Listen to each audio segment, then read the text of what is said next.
আপনি যে আমাদের এখানে জয়েন করবেন, সো আগের চাকরিটা আপনি কেন ছাড়তে চাচ্ছেন? পৃথিবীর যেখানেই আপনি ইন্টারভিউ দিতে যান না কেন, আপনাকে অবশ্যই এই প্রশ্নটা জিজ্ঞাসা করবে যে আপনি আগের চাকরিটা কেন ছাড়তে চাচ্ছেন?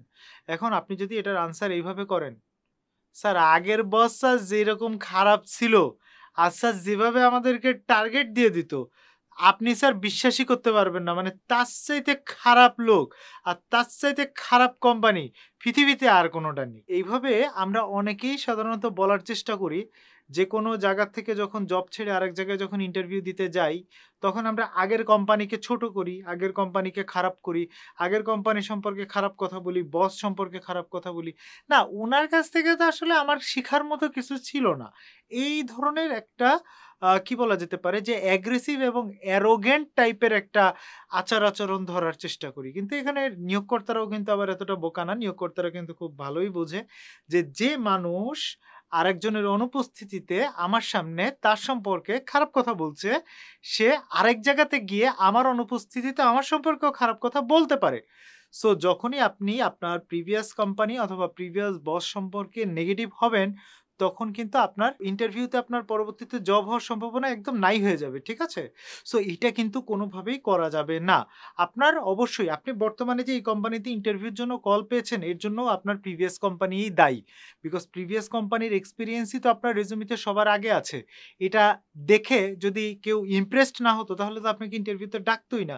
সো প্রিভিয়াস কোম্পানি, প্রিভিয়াস বস, আ ইউনিভার্সিটি কোনোটাকেই ইন্টারভিউ বোর্ডে ছোট করা যাবে না। আপনার কথাবার্তা বলতে হবে আপনার নিজের লার্নিং, নিজের ডেভেলপমেন্ট, নিজের ক্যারিয়ার ওই রিলেটেড। সো আগের চাকরিটা আমি কেন ছাড়তে চাচ্ছি, এইটার উত্তরটা আপনি আসলে কিভাবে দিবেন? সো অ্যাকচুয়ালি কিন্তু আমি আগের চাকরিতে আমার কোনো রকমেরই কোনো অসুবিধা হচ্ছে না। আমার বস খুবই ভালো। তিনি আমাকে খুবই টেক কেয়ার করেন এবং কোম্পানির কালচার এবং পরিবেশ সবকিছুই খুব ভালো। বাট আমি আরেকটু বেটার লার্নিং স্কোপ খুঁজছি। যেমন ধরেন যে আমি আপনাদের এই যে স্টুডিওতে আসলাম, স্টুডিওতে এসে দেখলাম যে এখানে আরো অনেক ইকুইপমেন্ট আছে। এই ইকুইপমেন্টগুলোর আসলে অপারেটিং সিস্টেম কি? সেটা সম্পর্কে আমি জানতে চাই। একটি স্টুডিও কিভাবে ম্যানেজ করতে হয়, ভিডিও কিভাবে শুট করতে হয়, মাল্টিপল ভিডিওর প্রজেক্টগুলো কিভাবে ম্যানেজ করতে হয়, কিভাবে একটা বড় টিম পরিচালনা করতে হয়, এই ধরনের চ্যালেঞ্জগুলো সম্পর্কে আসলে আমি জানতে চাই। এইজন্য আসলে আমি আমার আগের জবটা ছাড়তে চাচ্ছি। বিকজ আগের জবটাতে আমি আসলে অনেক কাজ করছি এবং পুরো স্টুডিওটা আমার হাত ধরে পুরো স্টুডিওর সেটআপটা আমি করেছিলাম।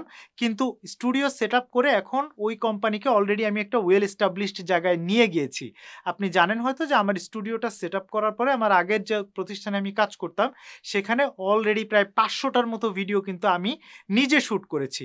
সো এখন আমি আরেকটু বিগার এরিয়াতে খেলতে চাই। বিকজ আমি চাই আমার টিমেই অন্তত ১০-১৫ জন এডিটর থাকুক, যাদের কাজ আমি প্রতিদিন মনিটর করব এবং আমি নিজে আপনাদের এখানে সার্কুলারে দেখলাম যে কিছুটা ভিএফএক্স এর কাজ, মোশন গ্রাফিক্স এর কাজ, এগুলো কাজে আসবে। সো আমি এগুলো কিছুটা জানি এবং এইটাকে আমি আপনাদের এখানে এসে এই নলেজটাকে আমি আরো ইমপ্লিমেন্ট করতে চাই। এই কারণে আমি আগের চাকরিটা ছাড়তে চাই। দেখেন এইটা কিন্তু কতটা লেজিট উত্তর এবং এখানে আমরা কাউকে ছোট করলাম না। না আগের কোম্পানিকে ছোট করলাম, না আগের বসকে ছোট করলাম। whereas আমরা এখানে কাজটাকে ফোকাস করলাম, স্কোপটাকে ফোকাস করলাম। আমি যে আরো বাড়তি কাজ করতে চাচ্ছি, আমি যে আরো বাড়তি দায়িত্ব নিতে চাচ্ছি, সেই ব্যাপারটাকে ফোকাস করলাম।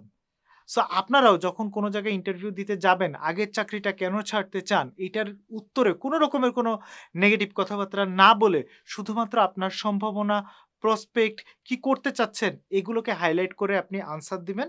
তাহলে আপনার জব পাওয়ার সম্ভাবনা বহুগুণে বেড়ে যাবে। ধন্যবাদ।